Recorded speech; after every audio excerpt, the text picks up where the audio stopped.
अब दूसरा एक और नेचुरल इंडिकेटर है China rose as indicator. China rose या फिर आप उसे गुड़हल का जो फूल होता है उसको आप लोग तोड़ लीजिए और उसको मतलब थोड़ा सा मसल लीजिए और उसको पानी मिला दीजिए और इंडिकेटर, ये आपका इंडिकेटर बन गया। तो पानी आप मिला देंगे उसको थोड़ा सा मसल करके, तो वो पिंकिश, इस देखिए लाइट पिंक कलर का रहता है, ठीक है, लाइट पिंक कलर का। आप जब इसमें एसिड डालेंगे तो ये मैजेंटा कलर बन जाता है ना, एसिड डालेंगे तो, और अगर आप बेस डालेंगे तो ये ग्रीन कलर का बन जाता है। तो हमें पता लग जाता है कि कौन सी चीज़ एसिडिक है और कौन सी चीज़ बेसिक है। तो ये हम लोगों को इससे पता लग जाता है। तो वही है कि आप उसमें वार्म वाटर डालिए, मिक्सचर को थोड़ी देर के लिए ऐसे ही छोड़ दीजिए, फिर आप देखेंगे कि जो चाइना रोज है वो एसिडिक सोल्यूशन को मैजेंटा कलर में, डार्क पिंक कलर में चेंज कर देता है और बेसिक सोल्यूशन को ग्रीन कलर में चेंज कर देता है। फिर वही है, फिर मतलब आपकी एक्टिविटी है इसमें हाइड्रोक्लोरिक एसिड जो है वो क्या होता है, एसिड होता है। और फिर उसके बाद सल्फ्यूरिक एसिड हो गया, नाइट्रिक एसिड, एसिटिक एसिड, ये सारे के सारे एसिड्स होते हैं। इनका इफेक्ट क्या होगा लिटमस पेपर पे, लिटमस पेपर को क्या कर देंगे, इफेक्ट ऑन टर्मरिक पेपर और इफेक्ट ऑन चाइना रोज। तो ये सारी की सारी एक्टिविटी आपको स्कूल में कराई जा सकती है मे बी। लिटमस पेपर क्योंकि ये एसिडिक है तो ये ब्लू लिटमस पेपर को रेड कर देगा, ये ब्लू लिटमस पेपर को रेड कर देगा। टर्मरिक के पेपर को एसिड क्या कर देगा, क्योंकि टर्मरिक तो खुद ही क्या होता है, एसिड होता है। तो हाइड्रोक्लोरिक एसिड टर्मरिक को कोई चेंज नहीं करेगा क्योंकि एसिड पे चेंज नहीं डालता। चाइना रोज में क्या कर देगा, मजेंटा कर देगा। आई थिंक आपको ये समझ नहीं आया होगा कि टर्मरिक के पेपर को उसने क्या किया, सेम कलर का जैसे येलो था तो येलो का येलो ही क्यों रहने दिया, क्योंकि टर्मरिक खुद ही एक एसिड है, ठीक है। और अगर आप एसिड के ऊपर एसिड डालेंगे तो वो कलर चेंज नहीं करेगा, ठीक है। हाँ, तो इसमें एसिड रेन के बारे में हमें बताया गया है। एसिड रेन एक काफ़ी ख़राब सा फिनोमेना है। इसमें क्या होता है, हमारे पानी में एसिड्स मिल जाते हैं। कौन कौन से एसिड हमारे पानी में मिल जाते हैं, अगर हम लोग रेन में बहुत ज़्यादा एसिड होते हैं, हमारी जो बारिश होती है उसमें काफ़ी सारे एसिड अगर मिल जाते हैं तो हम उसको एसिड रेन बोलते हैं। और ये एसिड्स कहाँ से आते हैं, ये एसिड्स हमारी फैक्ट्रीज से निकलते हैं, हमारे व्हीकल से निकलते हैं, जैसे कि carbon dioxide, sulphur dioxide, nitrogen dioxide, ये एयर पोल्यूटेंट्स होते हैं। एयर पोल्यूटेंट्स का मतलब है एयर को गंदा कर देते हैं। और जब ये बारिश की बूंदों के साथ मिलते हैं तो कार्बोनिक एसिड, सल्फ्यूरिक एसिड और नाइट्रिक एसिड बनाते हैं। और जो एसिड रेन है ना वो बिल्डिंग्स को, हमारे हिस्टोरिकल मॉन्यूमेंट्स होते हैं जैसे कि ताजमहल हो गया, जो बहुत ही पुराने समय से बने हुए हैं और हमारी धरोहर है, काफ़ी घूमने की जगह, फोर्ट्स वगैरह। और प्लांट्स और एनिमल्स को भी एसिड रेन नुकसान पहुंचाती है। ये बहुत इंपॉर्टेंट टॉपिक है, आपके एग्जाम में फॉर श्योर आना ही है कि what is acid rain and what are its effect. Acid rain क्या होती है, एसिड रेन होती है अगर हमारी बारिश में carbon dioxide, sulphur dioxide, nitrogen dioxide मिलती है और वो क्या बन जाती है, rain droplets carbonic acid, sulphuric acid और नाइट्रिक एसिड में कन्वर्ट हो जाती हैं, तो उसे एसिड रेन कहते हैं। एसिड रेन डैमेज कर सकता है, मतलब खराब कर सकता है हमारी बिल्डिंग्स को, मॉन्यूमेंट्स को, प्लांट्स और एनिमल्स की बॉडी को भी बहुत नुकसान ये पहुंचा सकता है।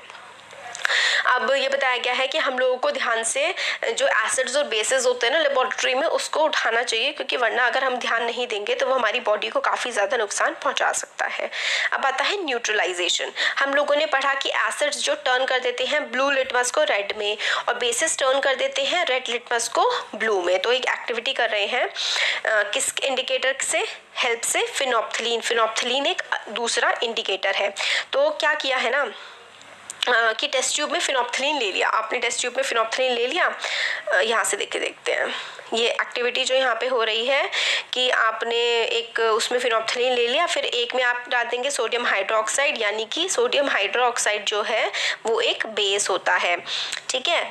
और फिर उसके बाद हाइड्रोक्लोरिक एसिड, तो आपको इसका तो पता ही लग गया कि ये एसिड होता है। फिनोप्थलीन जो है ना वो पिंक कलर का होता है, ठीक है। फिनोप्थलीन का कलर क्या होता है, पिंक, ठीक है। और जब आपने इस टेस्ट ट्यूब में ना देखिए फिनोप्थलीन लिया है,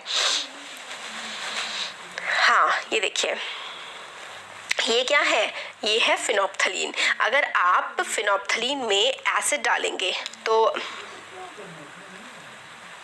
तो आपका फिनोप्थलीन है, continue adding sodium hydroxide solution drop by drop while stirring till the pink colour just appear.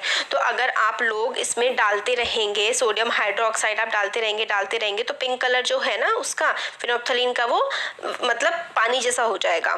फिर उसके बाद add 1 more drop of dilute HCl। फिर आपका पानी जैसा हो गया, आपने HCl डाल दिया तो आपने देखा कि वो फिर से the solution again becomes colourless. तो देखिए ये वाली एक्टिविटी इंपॉर्टेंट है, तो चलिए इसको स्टार्टिंग से ही हम पढ़ते हैं। Fill 1/4 of test tube with dilute hydrochloric acid. आपने टेस्ट ट्यूब में HCl लिया है, फिर आप उसका कलर नोट कर लीजिए। आपने कलर नोट कर लिया, ठीक है। Note down the colour of phenolphthalein. फिर आपका जो फिनोप्थलीन है ना उसका कलर आप नोट कर लेंगे, ठीक है। फिनोप्थलीन ना पिंक कलर का होता है, ठीक है, और HCl जो है वो कलरलेस होता है। फिर आप ऐड करेंगे 2 से 3 बूंदे किसकी, एसिड की। तो आपने यहाँ पे फिनोप्थलीन लिया हुआ था, फिनोप्थलीन में आपने 2-3 बूंदे एसिड की डाली, फिर आपने उसको फटाफट से शेक कर दिया। तो क्या उसका कलर चेंज होगा, अभी देखते हैं। Add the acidic solution add to the acidic solution a drop of sodium hydroxide with a dropper। आपने एसिड था यहाँ पर, HCl था, फिर आपने इसमें क्या डाल दिया, आपने इसमें सोडियम हाइड्रोक्साइड डाल दिया, ठीक है। और फिर आपने टेस्ट ट्यूब फिर से हिला दी। क्या कलर में कोई चेंज हुआ है? आप अगर सोडियम हाइड्रोक्साइड डालते जाएंगे सॉल्यूशन में ड्रॉप बाई ड्रॉप तो क्या हो जाएगा, till the pink colour just appears. अब क्या हो रहा है इसमें, now add 1 more drop of dilute HCl। आपने फिर से एक और डाइल्यूट HCl डाल दिया, फिर आपने देखा कि सॉल्यूशन फिर से कलरलेस हो गया। तो इसमें देखिए हो क्या रहा है, इसमें ये हो रहा है कि सॉल्यूशन बिकम बेसिक। जब सॉल्यूशन बेसिक होता है तो फिनोप्थलीन पिंक कलर देता है। मतलब अगर ऐसा है, देखिए सिंपल भाषा में NaOH है, बेस है, ठीक है। अब बेस है और यहाँ पे हमारा फिनोप्थलीन है, ठीक है, फिनोप्थलीन है। अगर ये बेस था, यहाँ पर आपने फिनोप्थलीन की 2-3 बूंदे डाल दी ना तो बेस क्या बन जाएगा, बेस पिंक कलर का हो जाएगा, ठीक है। आपने बेस डाला, ठीक है, बेस में आपने फिनोप्थलीन डाला तो क्या हो जाएगा, बेस पूरा का पूरा पिंक कलर का हो जाएगा। और अगर आपने एसिड में फिनोप्थलीन डाला तो नो चेंज, कोई चेंज होगा ही नहीं, वो ऐसा का ऐसा ही रहेगा। तो अगर आप बेस में फिनोप्थलीन डालते हैं तो वो पिंक हो जाता है, और अगर आप एसिड में डालते हैं तो वो रिमेन कलरलेस, वो कलरलेस ही रहता है। तो इससे हम लोगों को क्या समझ में आया कि जब एसिडिक सॉल्यूशन बेसिक सॉल्यूशन के साथ मिक्स होता है तो दोनों के दोनों सॉल्यूशन एक दूसरे के असर को नलिफाई कर देते हैं। मतलब आपने HCl में NaOH आपने एसिड में बेस डाल दिया तो न्यूट्रलाइज हो जाएगा, कोई फर्क पड़ेगा ही नहीं। जब एसिड के सॉल्यूशन में बेसिक सॉल्यूशन डालेंगे तो both the nature acidic nature of the acid and the basic nature are destroyed. मतलब अगर आपने एसिड में बेस डाल दिया या फिर बेस में आपने एसिड डाल दिया तो दोनों क्या हो जाएंगे, ना ही वो सॉल्यूशन एसिड रहेगा और ना ही वो सॉल्यूशन बेस रहेगा। मतलब एसिड और बेस अगर हम साथ में मिला देते हैं ना तो अपने इफेक्ट को वो क्या कर देते हैं, खत्म कर देते हैं, ठीक है। और रिजल्टिंग सॉल्यूशन जो होगा वो ना ही एसिडिक होगा ना ही बेसिक होगा। इस तरीके के सॉल्यूशन को हम लोग न्यूट्रलाइज्ड सॉल्यूशन कहते हैं और प्रोसेस को न्यूट्रलाइजेशन बोलते हैं। और इसमें हीट इवॉल्व होती है, बस मतलब क्या होता है, न्यूट्रलाइजेशन रिएक्शन में हीट जो है ना वो इवॉल्व होती है, हीट निकलती है, सॉल्यूशन गर्म हो जाता है। न्यूट्रलाइजेशन जो रिएक्शन होती है ना उसमें एक सॉल्ट बनता है, मतलब एसिड प्लस बेस। एसिड और बेस जो होते हैं ना, ये देखिए यहाँ पे रिएक्शन है, एसिड और बेस जो है जब रिएक्ट करते हैं तो सॉल्ट और वाटर बन जाता है और हीट इवॉल्व हो जाती है। तो ये बहुत इंपॉर्टेंट है ये वाली चीज़।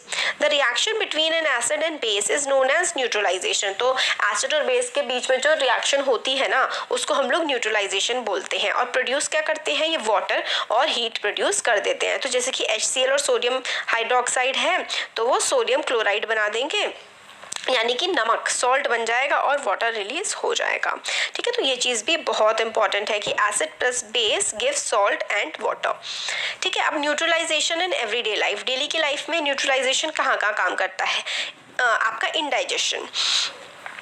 तो हमारा स्टमक में हम लोगों ने बायो में पढ़ा था अभी फर्स्ट चैप्टर में कि हमारा जो पेट होता है उसमें हाइड्रोक्लोरिक एसिड होता है जो हमारी खाने को पचाने में हेल्प करता है।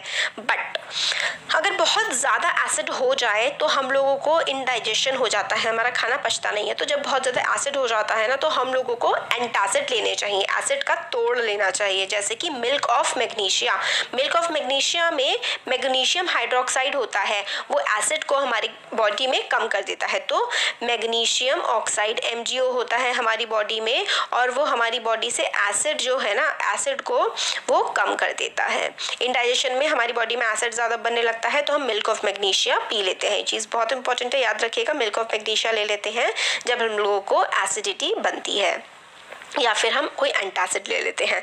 आंट बाइट, जैसे चींटी काट ले तो चींटी की जो काटती है तो वो फॉर्मिक एसिड रिलीज करती है, और अगर चींटी ने आपको काट लिया है तो आप अगर उस पर कोई बेस लगा दे या फिर आप साबुन से भी हाथ धो ले तो आपको जलन कम होती है।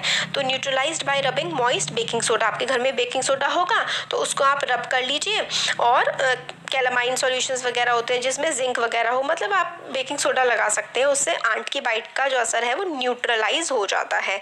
सॉइल ट्रीटमेंट में क्या होता है, कई बार हमारी जो सॉइल है उसमें इतने ज़्यादा केमिकल फर्टिलाइजर्स डाल देते हैं कि सॉइल एसिडिक हो जाती है और प्लांट उसमें ग्रो नहीं कर पाते। तो बहुत ज़्यादा अगर एसिडिक हो गई है सॉइल तो आप उसमें बेसिस डाल दीजिए, जैसे कि चूना डाला जाता है, या फिर क्विक लाइम जैसे कैल्शियम ऑक्साइड डाला जाता है, कैल्शियम हाइड्रोक्साइड डाला जाता है। और सॉइल अगर बेसिक है तो आपको क्या डालना होता है, ऑर्गेनिक मैटर कंपोस्ट जैसा उसमें मिला दिया जाता है। ऑर्गेनिक मैटर जो है वो एसिड रिलीज कर देता है और न्यूट्रलाइज कर देता है। मतलब अगर ज़्यादा एसिड हो गया है तो आप बेस डाल दो, ज़्यादा बेस हो गया है तो एसिड डाल दो। ये एग्जाम्पल है, आप याद रख लीजिए न्यूट्रलाइजेशन के, indigestion, soil treatment, ant bite, ठीक है। और फैक्ट्री वेस्ट, फैक्ट्री वेस्ट जो होते हैं ना, काफ़ी सारी जो फैक्ट्रीज होती हैं वो काफ़ी सारा वेस्ट प्रोड्यूस करती हैं। The waste of many factories contain acid, factories के काफ़ी सारे वेस्ट में एसिड होता है। अगर उनको हम बॉडी पानी में ऐसे ही बहाने के लिए छोड़ देंगे तो काफ़ी सारे एसिड्स जो है ना वो फिश को मार देंगे। तो फैक्ट्री वेस्ट को हम न्यूट्रलाइज करते हैं, उसमें एसिड होता है तो उसमें हम बेसिस मिला देते हैं और वो न्यूट्रलाइज हो जाता है। तो ये चैप्टर हमारा कंप्लीट हो गया है। कैसा लगा आपको वीडियो ज़रूर बताइए।